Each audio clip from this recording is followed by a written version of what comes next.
हमारा पहला प्रश्न है, इंडक्टेंस की इकाई हेनरी होती है, यानी एल को हम कैसे मापते हैं? हेनरी में मापते हैं, एच में। अब आपसे पूछ रहा है इंडक्टिव रिएक्टेंस। इंडक्टिव रिएक्टेंस को एक्सएल से सूचित करते हैं, इसका मान 2 पाई एफएल होता है, शॉर्ट में ओमेगा एल भी कहते हैं। इसका ऐसा यूनिट क्या होता है साथियों?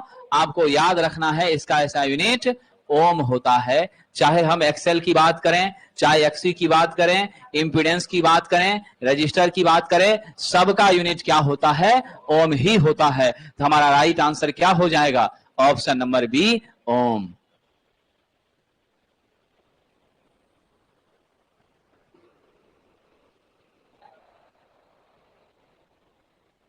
चलिए आगे बढ़े हैं। उस धारा का आरएमएस मान क्या होगा? आप जानते हैं I R M S equal to 0.707 IM होता है, या आप जानते हैं I R M S equal to IM बटा √2 होता है। ठीक है, अब आपसे कह रहा है कि IM का मान दे दिया है 200 एम्पियर, आपको कह रहा है साहब आई आर एम एस निकालने के लिए। तो हम नहीं कर सकते हैं। 0.707 गुना 200, बताइए कितना आ गया? 141 पॉइंट समथिंग आएगा। तो हम 141 से लेकर चलते हैं, तो ऑप्शन नंबर सी हो जाएगा। आप एक बात हमेशा याद रखिएगा, IM सदैव बड़ा होता है, उसके बाद IRMS और सबसे छोटा वैल्यू आई एवरेज होता है।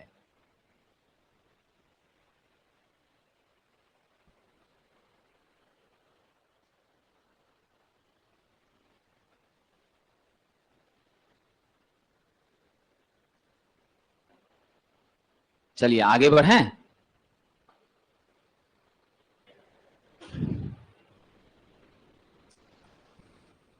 एलईडी, एलईडी का पूरा नाम आप जानते हैं साहब, लाइट इमिटिंग डायोड होता है।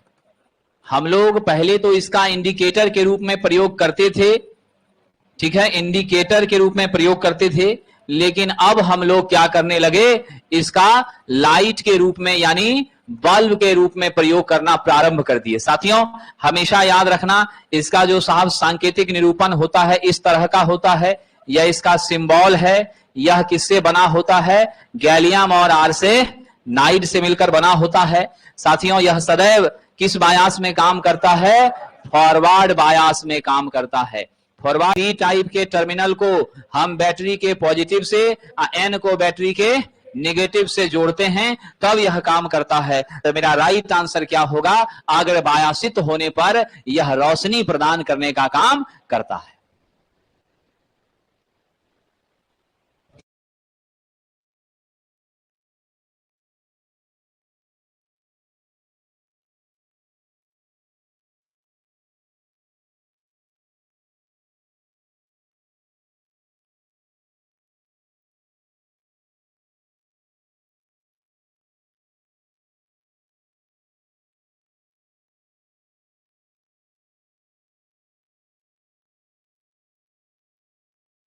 इसलिए कौन सा आनंद लेना चाहते हैं जरा निर्णय ले लीजिए, ठीक है कि नहीं?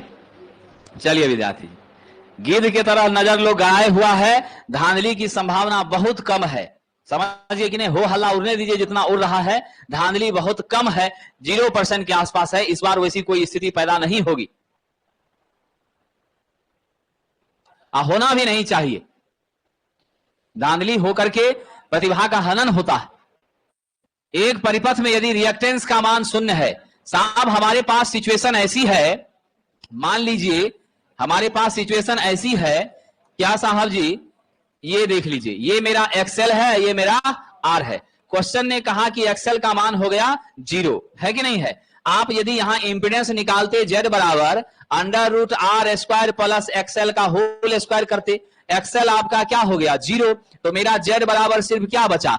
√R², यानी Z किसके बराबर? R के बराबर। साहब आप पावर फैक्टर के बारे में जानते हैं, cos फाई बराबर R/Z होता है। मेरा इस सिचुएशन पर Z भी R के क्या है? बराबर है। तो साहब मैं R/R लिख दूं, कितना हो जाएगा? 1 हुआ कि नहीं हुआ? पावर फैक्टर यूनिटी हुई कि नहीं हुई? सर्किट रजिस्टिव हुआ कि नहीं हुआ? यानी आपके परिपथ में सिर्फ क्या है? प्रतिरोध है, इंडक्टेंस या फिर आपका इंडक्टिव रिएक्टेंस है ही नहीं। तो ऑप्शन क्या हो जाएगा? C number.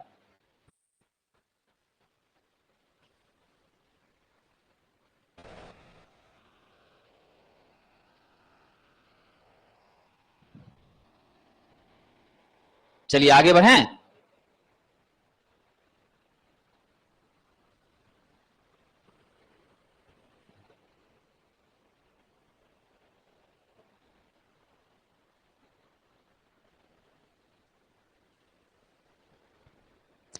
सुपर इनामेल तार का गेज डैश द्वारा मापा जाता है। साथियों याद रखिएगा, यह जो सुपर इनेमल तार है, इन सभी का प्रयोग हम कहां करते हैं? वाइंडिंग के रूप में करते हैं। कहां करते हैं? वाइंडिंग के रूप में करते हैं, चाहे आपका ट्रांसफार्मर हो या आपकी मशीन हो। आप जानते हैं सुपर इनामेल तार का इसका व्यास मापने के लिए किसका प्रयोग करते हैं?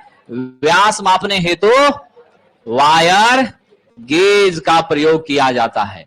इस्पात रूल से तो हम लोग लंबाई मापते हैं, हैंड ड्रिल हाथ से चलाने वाला अब आउटडेटेड हो गया, यूज नहीं करते हैं। स्क्रू गेज से बहुत पतले तार का व्यास मापने का काम करते हैं। इससे भी हम क्या करते हैं? पतले तार का व्यास मापते हैं। तो इस तरह का प्रश्न जब हो तो बी नंबर को सही मान के चलना है।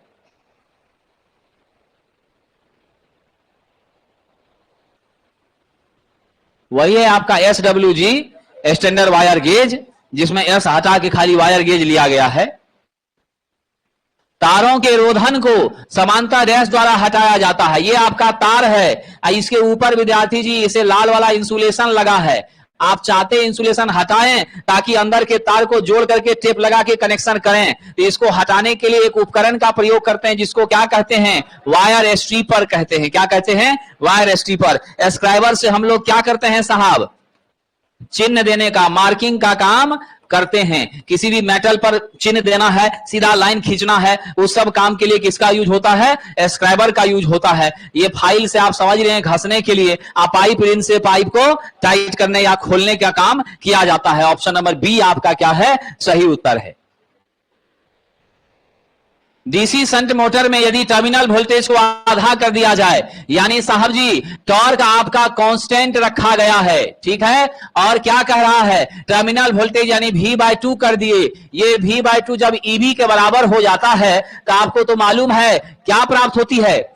मैक्सिमम पावर हमें विकसित होती है। लेकिन यह स्थिति पैदा करना अच्छा नहीं है, इसमें 50% मेरा लॉस ही हो जाता है। आप यहां से क्या संबंध देख रहे हैं? मेरा EV किसके समानुपाती है? टर्मिनल वोल्टेज V के समानुपाती है। मेरा EV किसके समानुपाती है? गति के समानुपाती है। अगर मेरा V घटेगा, EV घटेगी, EV घटेगा, स्पीड घटेगी। अगर EV आधी हुई तो मेरा क्या हो जाएगा साहब? स्पीड भी आधी हो जाएगी। लेकिन ध्यान रखिएगा, मेरा जो साहब जी स्पीड है इसका व्युत्क्रमानुपाती क्या होता है? आर्मेचर की करंट यानी फ्लक्स। अगर आधा हो रहा है मेरा बैक EMF तो मेरा आर्मेचर करंट क्या हो जाएगा?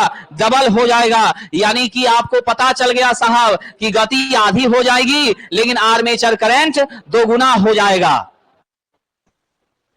टर्मिनल वोल्टेज के आधे होने पर हमारी गति आधी हो जाएगी लेकिन आर्मेचर करंट या फ्लक्स दोगुना हो जाएगा क्योंकि आर्मेचर करंट और फ्लक्स गति का व्युत्क्रमानुपाती होता है।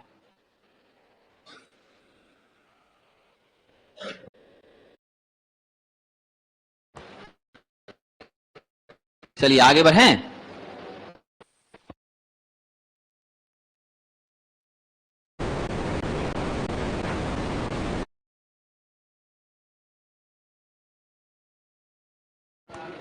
आइए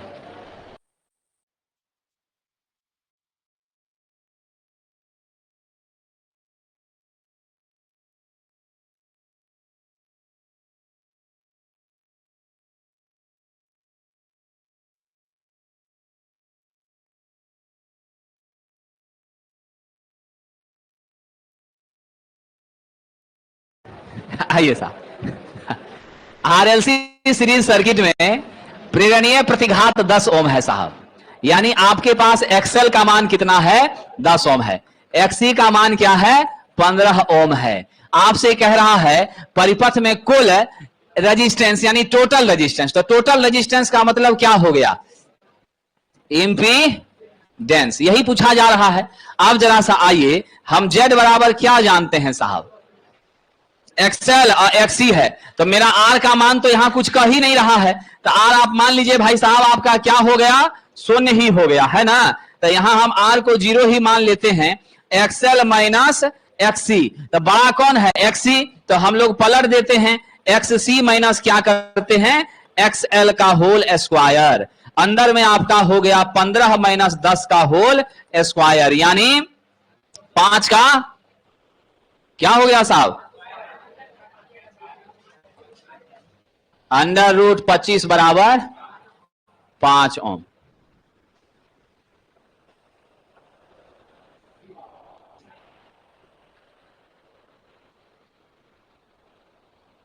चलिए आगे बढ़ते हैं। नॉर्मली ऐसे सिचुएशन में हमें देखना होता है एक्सी बड़ा है एक्सएल से, तब ये फॉर्मूला लेंगे। एक्सएल बड़ा है एक्सी से, तब हम लोग क्या करेंगे? एक्सएल माइनस एक्सी का स्क्वायर कर देंगे। रजिस्टर दिया रहता वैल्यू तो उसका स्क्वायर लिख के तब करते। रजिस्टर यहां कुछ भी वैल्यू दिया नहीं है, इसलिए उसको 0 लेके आगे बढ़े। 4 पोल 3 पेज 50 हर्ट्ज 1440 आरपीएम। एनआर का मान 1440 आरपीएम है। साहब जी एनएस कितना होगा? 120 F by P. 120 Guna F का मान 50 अपोल है 4 1500। सरपन गति कह रहा है, यानी स्लिप स्पीड पूछ रहा है। स्लिप स्पीड जानते हैं एनएस माइनस एनआर होता है, यानी 1500 माइनस 1440 60 आरपीएम हो जाएगा। उत्तर कौन सा देंगे? D number.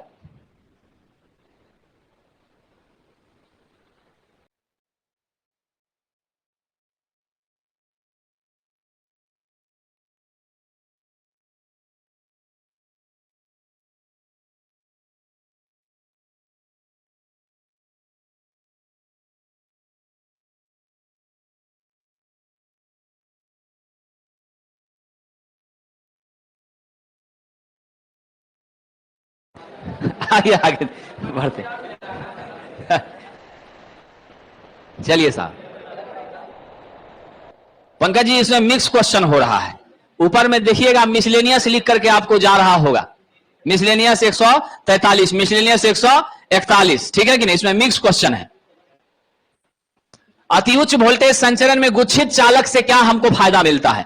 गुच्छित का मतलब है साहब बंडल्ड कंडक्टर। आपको मालूम है ना, बंडल कंडक्टर हम लोग 250 केवी से अधिक के लिए क्या करते हैं? प्रयोग करते हैं। अब बंडल कंडक्टर का प्रयोग करने से तार का व्यास क्या होता है? बढ़ जाता है। व्यास क्या होता है? बढ़ता है। धारा क्या होती है? बढ़ती है कि घटती है? धारा आप जानते हैं मेरा आर व्युत्क्रमानुपाती क्रॉस सेक्शन एरिया के है। एरिया बढ़ेगा रेजिस्टेंस कमेगी, रेजिस्टेंस कमेगी तो धारा बढ़ेगी। तो क्या होती है? धारा बढ़ेगी। अब वोल्टेज को क्या करता है? यह नियत रखने का प्रयास करता है साहब। वोल्टेज नियत रखने के कारण जो आपका पोटेंशियल ग्रेडियंट है वह क्या हो जाती है? कम हो जाती है। तो ध्यान रखिएगा, विभव प्रवणता पोटेंशियल ग्रेडियंट के मान में क्या होती है? कमी आती है। घटी हुई वोल्टेज प्रवणता हमको मिलती है।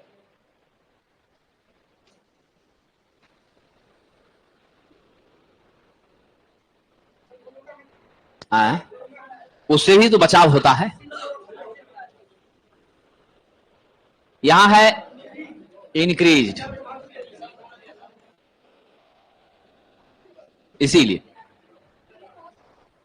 बढ़ी हुई कोरोना हानि है, कैसे हो जाएगा?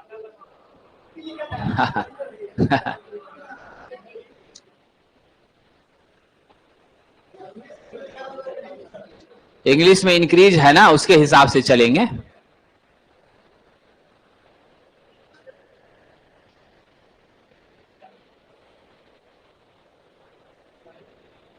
चलिए आगे बढ़ें। कह रहा है कि इनकैंडेसेंट ट्यूब परिपथ में और फ्लोरेसेंट ट्यूब परिपथ में चोक का शुरुआती काम क्या है?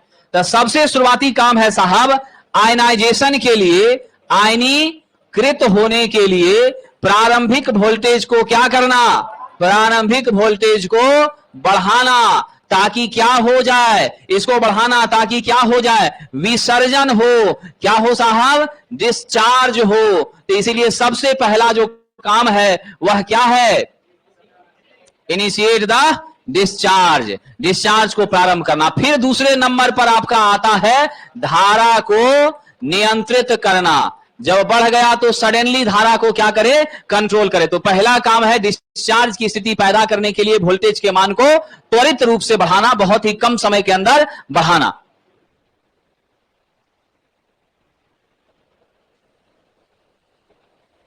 चलिए आगे बढ़ते हैं।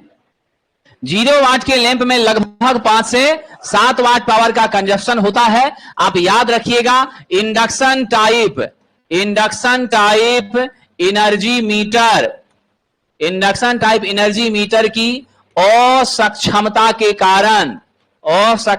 के कारण इसे 0 वाट माना गया, लेकिन रियल में यह 0 वाट का नहीं था। आज के समय में तो आप 0 वाट भी लगा दीजिएगा रियल में, तब भी आपका जो स्मार्ट मीटर की व्यवस्था की गई है, तब भी आपका 5,000 बिजली बिल आ जाएगा। समझे कि नहीं?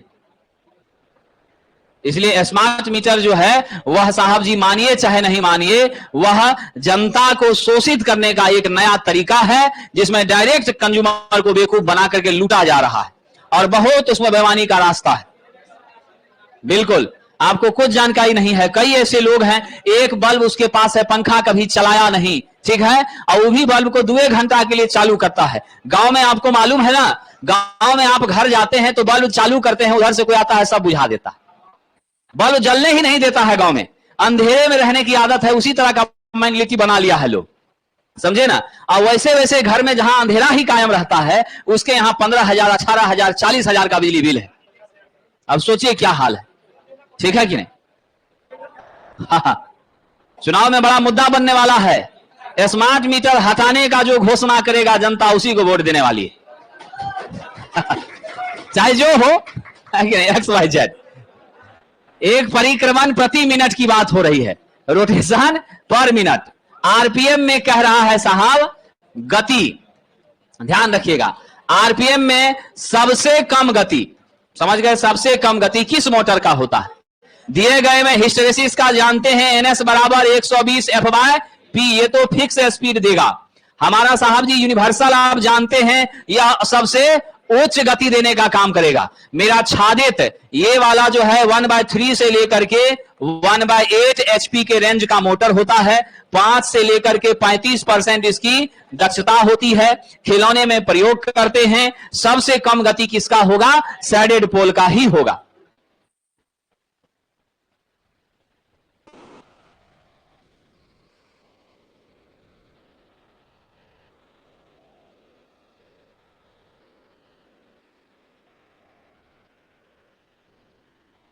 चलिए आगे बढ़ते हैं।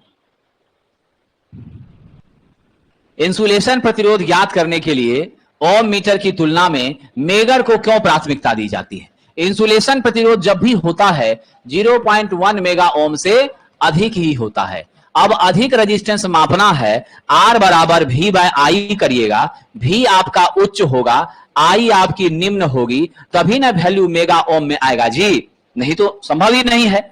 तो हम लोगों को उच्च वोल्टेज की प्राप्ति कहां पर होती है? मेगर में होती है। याद रखिएगा, मेगर में उच्च विभव का विकास करना क्या होता है? संभव होता है। आपका ओम मीटर में वोल्टेज बहुत कम होता है। यहां हम लोग 160 आरपीएम पर घूमने वाला डीसी जनरेटर का भी क्या करते हैं? उपयोग करते हैं हैंड ड्रिवेन में। बाकी ऑटोमेटिक व्यवस्था में तो हम लोगों ने काफी डेवलप किया है। तो मेरा राइट आंसर क्या होगा? ओम मीटर की अपेक्षा विभव क्या होता है? मेगर का अधिक होता है, इसीलिए हम लोग इसका प्रयोग करते हैं।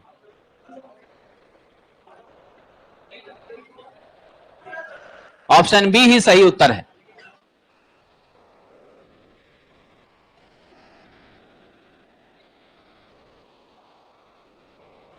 ओम मीटर भी रेजिस्टेंस मापता है, मेगर भी रेजिस्टेंस मापता है। ओम मीटर कम रेंज का मापता है, ये ज्यादा रेंज का मापता है। लेकिन ज्यादा मापने के पीछे कारण क्या है? इसमें वोल्टेज विभव का मात्रा क्या है? अधिक है, इसीलिए ज्यादा माप सकता है।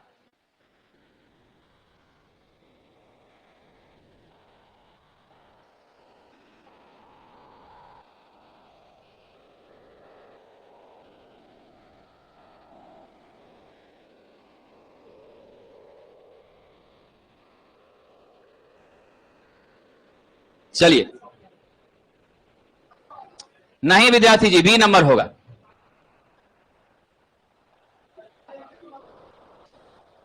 वाइड रेंज आप किसको कहते हैं विद्यार्थी? जीरो से लेकर के अनंत की बात हो रही है, ठीक है ना? तो हमारा ओम मीटर का भी रेंज छोटा नहीं होता है। ऐसा नहीं कि ओम मीटर एक ही ओम तक मापता है, उससे ज्यादा भी मापने का काम करता है। रियल उत्तर है इसका रेंज अगर बढ़ा भी है तो किस कारण से बढ़ा है? विभव के अधिक होने के कारण से बढ़ा है, इसीलिए उत्तर बी ही होगा।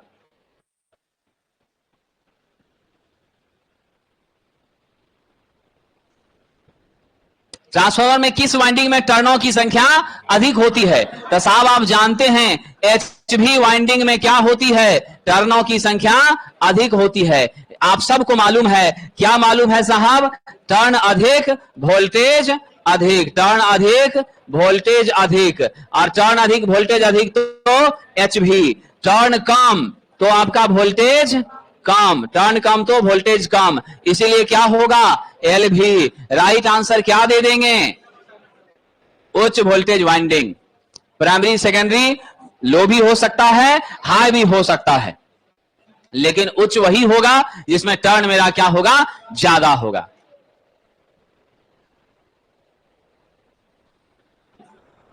पांच मिली हेनरी 4.3 और 0.6 पैरेलल में जुड़ा है, यानी आपको 1/L इक्विवेलेंट की बात हो रही है। 1/L1 plus 1/L2 plus 1/L3। विद्यार्थी जी 1/5 प्लस 1/4.3 और प्लस क्या हो जाएगा? 1/0.6। सिंप्लीफाई कीजिए इसको। जब इसको हल करते हैं तो 50.3 हमारा क्या आता है? एलसीएम, तीनों का गुणा करके। अब यहां ऊपर में आपका 5 प्लस आपका 5 गुना 5 हो गया, प्लस हो गया 4.3 अब प्लस 0.6। एक सेकेंड 25 ना, ठीक है 25 ना। ऊपर में आपका हो जाएगा 25.8 प्लस हो जाएगा 3 प्लस 21.5। अब यहां से हम लोग आते हैं और नीचे में एलसीएम आपका आ गया 5 गुना 4.3 गुना 0.6। अब इसको हल कीजिए, ऊपर वाला जोड़िए, कितना हो रहा है? ऊपर वाला हो रहा है 50.3 और नीचे वाला 5 चौका 20 यानी 12.9 आ रहा है। अब यहां से आइए एल इक्विवेलेंट कीजिए, 12.9 बाय 50.3 सिंप्लीफाई कीजिए, 0.256 मिली हेनरी हो रहा है। अब आपका जो मान है क्या हो गया? 0.256 मिली हेनरी। क्वेश्चन कह रहा है ये भी गलत है, 5 से भी अधिक गलत है, 0.0 और इससे अधिक गलत है, 0.6 से कम। डी नंबर सही उत्तर है। हाँ, मान लीजिए कैलकुलेशन करने से भी निकल गया और नहीं भी करते तब भी मेरा क्या क्लियर है? आप जानते हैं जब आर या एल क्या हो साहब? रजिस्टर या इंडक्टर, ध्यान रखिएगा, आर या एल समांतर में जुड़ा हो तो सबसे कम मान से भी कम समतुल्य मान होता है। तो दिए गए में सबसे कम मान 0.6 मिली हेनरी था, तो मेरा इक्विवेलेंट उससे भी क्या हो जाएगा? कम हो जाएगा। हम बना के भी कर सकते हैं या बिना बनाए भी आंसर दे सकते हैं।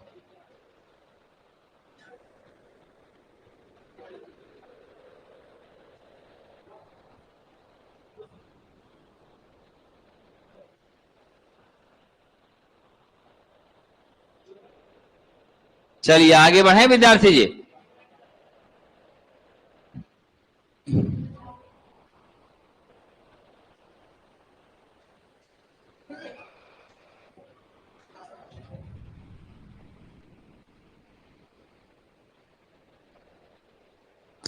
स्क्वायरल केज इंडक्शन मोटर की स्पीड किसके द्वारा नियंत्रित की जाती है?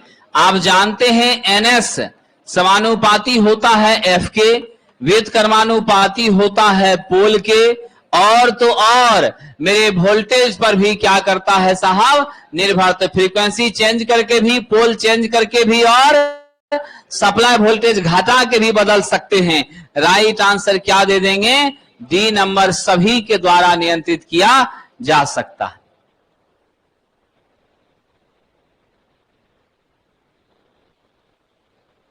विद्युत उपकरण में स्पार्किंग का मुख्य कारण है साहब ढीला कनेक्शन। लूज कनेक्शन की वजह से ही क्या होती है?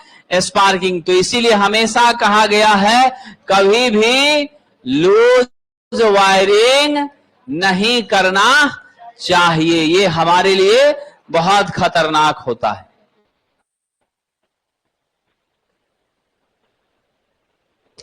आइडियल करंट सोर्स की बात करते हैं साहब। आइडियल करंट सोर्स के साथ आपको मालूम है इसके पैरेलल में क्या जुड़ा रहता है? हमारा एक प्रतिरोध रहता है, ठीक है। और आप सबको यह पूछा जा रहा है कि इसके आउटपुट की बात अगर हम करें, यहां पर मेरा IS है, यहां मेरा IT है। IS किसके बराबर होना चाहिए? IT के। ऐसा तब होगा जब मेरी धारा बिल्कुल भी इसमें नहीं जा पाएगी, यानी इंटरनल रेजिस्टेंस क्या हो जाए? अनंत हो जाए। समझ गए? अगर इंटरनल मेरा क्या होगा? अनंत होगा, तो धारा बिल्कुल भी नहीं जाएगी। अगर मेरा RI अनंत हो गया तो मुझे बताइए G बराबर क्या होगा? 1/RI, यानी 1/इंफिनिटी। यानी कि आपकी ध्यान रखिएगा, आदर्श करंट स्रोत में आंतरिक चालकता क्या होती है? आंतरिक चालकता शून्य होती है, एवं आंतरिक प्रतिरोध अनंत होता है। जबकि वोल्टेज सोर्स में यही चीजें उल्टा हो जाती हैं। तो आप जवाब क्या दीजिएगा साहब? आंतरिक प्रतिरोध शून्य तो गलत हो गया, ये भी गलत है। ऑप्शन नंबर ए आपका क्या है? सही है। आंतरिक चालकता शून्य हो जाती।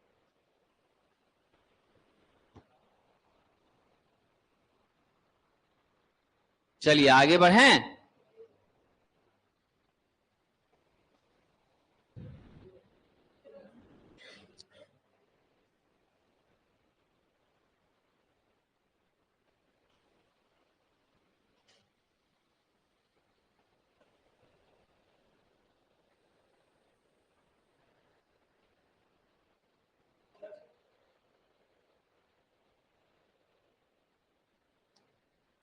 हिस्टेरेसिस चुंबकीय परिपथ में ऐसी घटना है, मैंने आपसे कहा था BH कर्व, इसके बारे में आपको कहा था। हिस्टेरेसिस के बारे में मैंने बताया है। ये हिस्टेरेसिस कहां से आया है?